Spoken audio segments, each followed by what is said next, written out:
আসলে আমার জীবন এখন পর্যন্ত কেউ ফুল দিয়ে আমাকে প্রপোজ করে নাই। সো ওইটা সাদিয়া সব বয়ফ্রেন্ড এক্স বয়ফ্রেন্ডদেরকে বলছি, এটা কি হলো, এখনো কেউ ফুল দেয়নি? কি ডিসগ্রেস, বলে কি লাভ? এক্স তো এক্স হয়ে গেছে।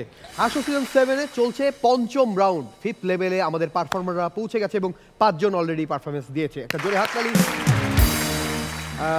আসলে এই রাউন্ডে আমরা একটু এক্সপেরিমেন্ট করবার চেষ্টা করেছি। প্রত্যেকে কেউ সিঙ্গেল, কেউ ডুয়েট করছে, কেউ ক্যারেক্টার করছে। সো একটু হয়তো এলোমেলো হচ্ছে, কিন্তু আশা করি আমাদের এই চেষ্টা আপনাদেরকে ভালো রেখেছে। একটা জোরে হাততালি হোক আমাদের মেন্টরদের জন্য, হাততালি যারা চেষ্টা করে চলেছে এই পারফর্মারদের আরও তৈরি করবার জন্য, তাদের জন্য জোরে হাততালি। আমাদের কস্টিউম স্পন্সর টাসেলো এবং 12 ক্লদিং এর জন্য জোরে হাততালি হোক।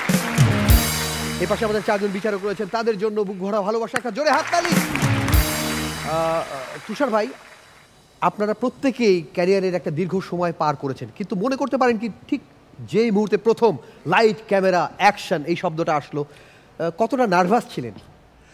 না, আমার প্রথম লাইট নিয়ে অভ্যাস মঞ্চে তো, সো যখন ক্যামেরার সামনে গেছি ওগুলো কোনো কিছু কাজ হয়নি, কারণ আমি তো লাইভ দর্শকের সামনে কাজ করছি। সো ক্যামেরা তো machine, so light camera action traction ওগুলো আমার কোনো, আমরা মঞ্চের থেকে যারা আসি অন্তত এইগুলো হয় আর কি। আচ্ছা, মঞ্চে প্রথম কেমন নার্ভাস ছিলেন?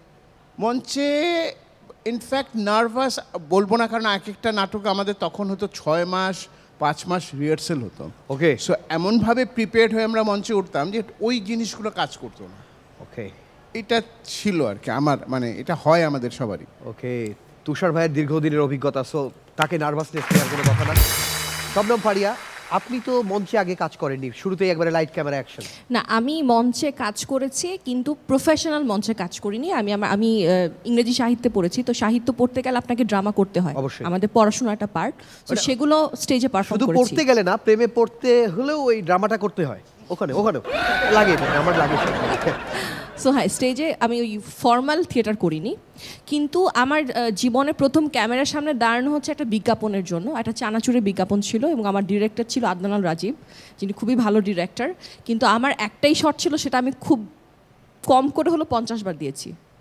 আমি এত নার্ভাস ছিলাম। সো একটা পর্যায়ে আমার ডিরেক্টর সবাইকে বের করে দিল, ক্যামেরায় যিনি ডিওপি এবং আদনান ভাই ছাড়া কেউ নেই। তখনই সাথে হয়ে গিয়েছে, কারণ আমি অনেক নার্ভাস ছিলাম অনেক মানুষ দেখে। ওকে, যাক, এইটুকু শোনার পর অন্তত এদের মুখে হাসি ফুটেছে। ও, আমাদের তো এতবার লাগেইনি। যাও, ওদের নার্ভাসনেস কাটবে আশা করি। আমিন ভাই, আপনি তো সেই নতুন মুখের সন্ধানে, সেখান থেকে তারপর ফিল্মে যখন প্রথম সিনেমা। নার্ভাস হওয়াটা কিন্তু খারাপ জিনিস না আমি মনে করি। আমি নিজেও অনেক সময়, এখনো স্টিল নাও ক্যামেরার সামনে গেলে অনেক সময় নিজেই নার্ভাস হয়ে যাই। তো নার্ভাস হওয়াটা ভালো, শেখার আগ্রহটা থাকে। আমি যদি একদম পুরো ফিক্সড হয়ে যাই তাহলে মনে হবে যে আমার শেখার আগ্রহই থাকলো না। প্রায় 200-র মতো সিনেমা করে ফেলেছেন আমিন খান, এখনো যদি বলেন নার্ভাস এখনো হন। রনি ভাই, নার্ভাস হওয়া ভালো, ওভার কনফিডেন্ট হওয়া ভালো না। ওকে, এটাই আসলে। সাদিয়া আহমেদের তো আমার মনে হয় না যে আপনার নার্ভাসনেস আছে, আপনাকে আমরা যে বোল্ড দেখি। না, আমার শুরুতে যে কাজ দিয়ে কাজ করা শুরু করি, নাটকের যে সিনটা, ওই সিনটাই ছিল নার্ভাসের। মানে আমাকে হচ্ছে আমার যে কোয়ার্টিস্ট অপূর্ব ভাইয়া, তুই আমাকে দেখতে আসে, মানে পাত্রী দেখতে আসে, তো একটু নার্ভাস করে একটু যে করে কথা বলতে হয়। নার্ভাসনেসটা আমার ওইখানে, হ্যাঁ, টু বি ওয়াইফে। সো ওই নার্ভাসনেসটা মানে ক্যামেরার সামনে বসার প্রথম নার্ভাসনেস প্লাস ওই যে স্ক্রিনের যে অ্যাক্টিংয়ের নার্ভাসনেস, দুটো আসলে এক হয়ে গেছে। তো লাকি বলা যায় দিক থেকে। একবারে সত্যিকার জীবনে যখন হঠাৎ মানে কেউ আপনাকে পছন্দ করে প্রথম ফুলটা দিল বা প্রপোজ করলো, ওই দিন নার্ভাস হয়েছিলেন? না, আগে থেকে জানতেন যে? আসলে আমার জীবন এখন পর্যন্ত কেউ ফুল দিয়ে আমাকে প্রপোজ করে নাই। সো ওইটা সাদিয়া সব বয়ফ্রেন্ড এক্স বয়ফ্রেন্ডদেরকে বলছি, এটা কি হলো, এখনো কেউ ফুল দেয়নি?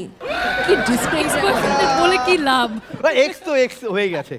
ওকে, নতুনদের বলছি, আজকে ফুল টুল নেই নাকি? ইশতিয়াক ভাই, কি প্রিপারেশন নিয়ে রাখবেন না? একটা পছন্দ করলেই হলো শুধু। ওকে, একটা জোরে হাততালি হোক সাদিয়া আহমেদের জন্য।